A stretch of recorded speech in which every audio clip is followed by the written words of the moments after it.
Welcome to today's lesson on To a Wild Rose by Edward Macdowell. This has been arranged for easy piano and can be found in the book Easiest 40 Classical Pieces, which is for sale on Amazon, and I'll leave a link to that in the description box below. Let's start off with the right hand melody in this piece. The very first note is a B, and there's a 3 above it, suggesting it should be played with the middle finger. When you line up your third finger on B, your right hand is in G position, and we're going to start in this position in the very beginning. The very first measure has B, D, D, with fingers 3, 5, 5. In the second measure, the first note is A. A, D, D. In the following measure, we need to move our hand so that way we can reach all of the notes here. The thumb will be going over to B. I'm just going to write in the notes that we see here on this part of the page. So the thumb is over to B, second finger D, third finger E, fifth finger G, back to the E, and thumb over to B. Let's start one more time from the beginning of this line. So we're in G position where the third finger is on B.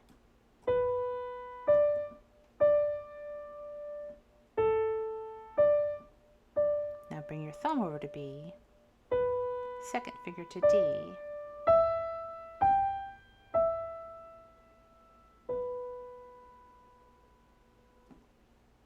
Now let's move on to the second line.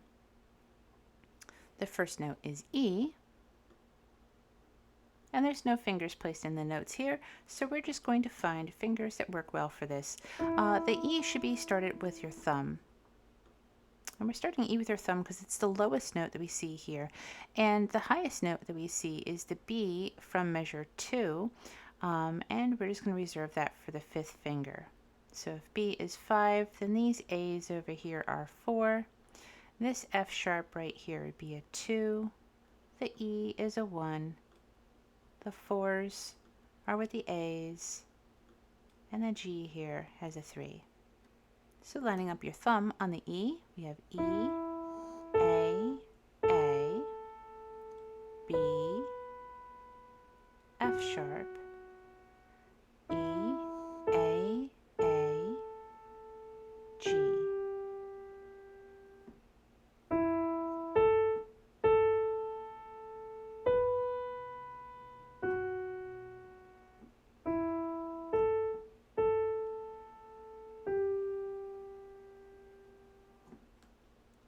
Moving along to the third line,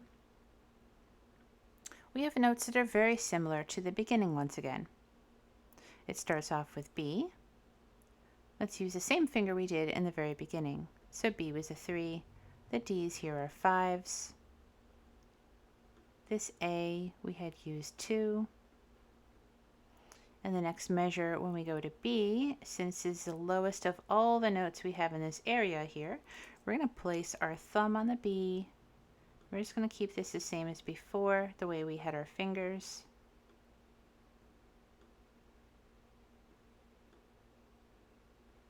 Okay, so starting in G position with the third finger on B, we have 3, 5, 5, down to D or A. Bringing the thumb over to B, second finger over to D, E. Oop, I wrote 4 there. I meant to put 5. Let's just change those. 4 on the F sharp, 3 on the E. And one more time from the beginning.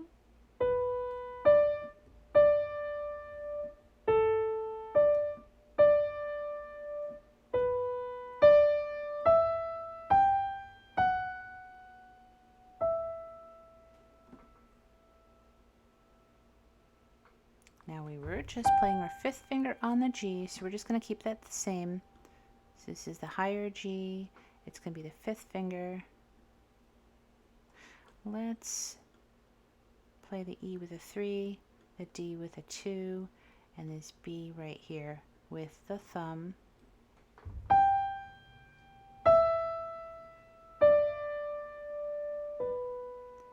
for the last little part of the phrase, just jump down to E.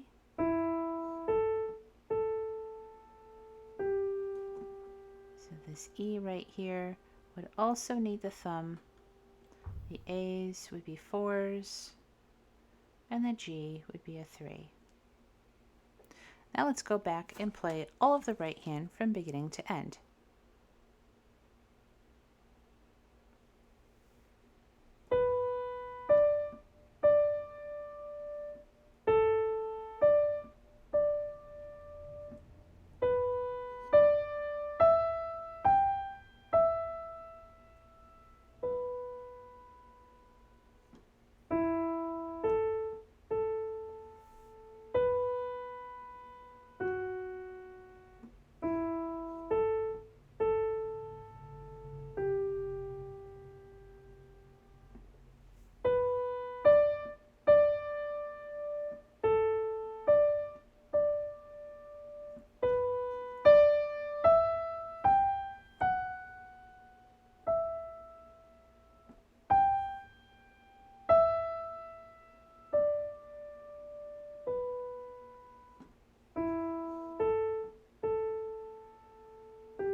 Now let's take a look at the bass clef.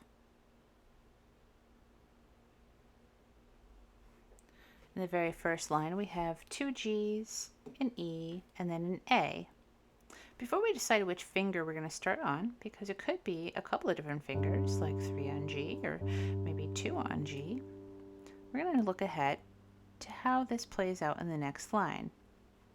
We do need to go as high as D, so maybe it makes sense to kind of stay near G position. We just also need this E over here. So how about, let's start in the very beginning with the 3rd finger on the G. There is more than one right answer with a lot of fingerings and pieces, so if you find that starting G on a different finger and you come out with a different pattern, as long as you have the right notes, that should be fine also. So the 3rd finger is on G. This one line below the bass clef here is an E. We're going to just play that with 5. Then we were up at A, so that is a 2. And let's do one more line with this. We're going to reach over to this D. So we're going to reach over to D with 1. And by the time we get there, we can actually kind of stay in G position for the rest of this line, because then we have B. So this would be your 3rd finger. D, which would be your thumb, and G, which is the 5th finger. Let's go back up to the first line and see if we can play through all 8 measures of left hand. The first note G in the bass with the 3rd finger. Going down to E, then to A, reaching over to D in the 2nd line, and then bring all of your fingers over. So B is 3, 1 is D, and G is 5. Now the next line starts like the very first line. So we're going to make all the fingers the same as we did before. The 3rd finger going to G,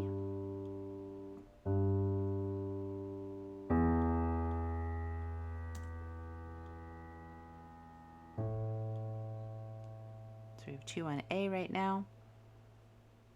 The last line starts off with E, right where our 5th finger is.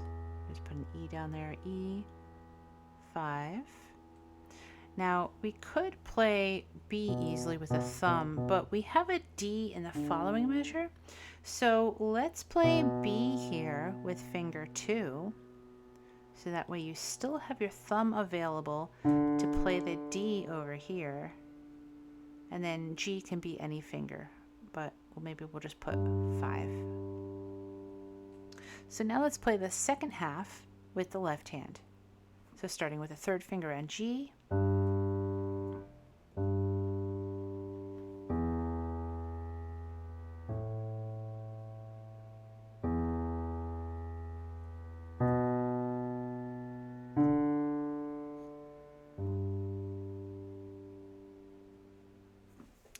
Now I'm going to play through this a couple of times, once just very slow with hands together so you can see how it goes together slowly, but then I'm also going to play it again up to speed so you can hear what the whole piece sounds like.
And now I'll play through the whole piece.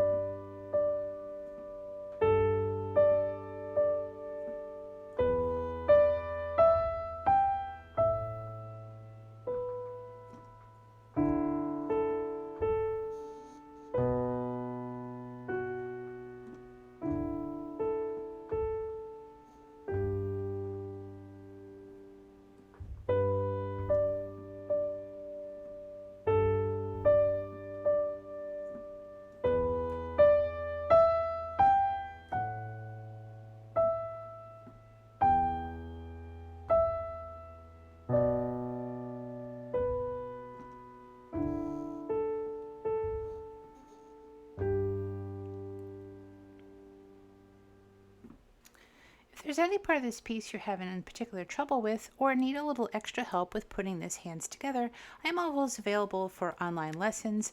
Please see my website at veronicapiano88.com and use the contact form to contact me, and we can even meet for a free trial lesson to work on this piece if you would like. Be sure to hit that subscribe button so you know when I have another video coming out, and I would appreciate it so very much if you also hit that like button because it does help my algorithm and it helps my video to get out to more people learning piano just like you.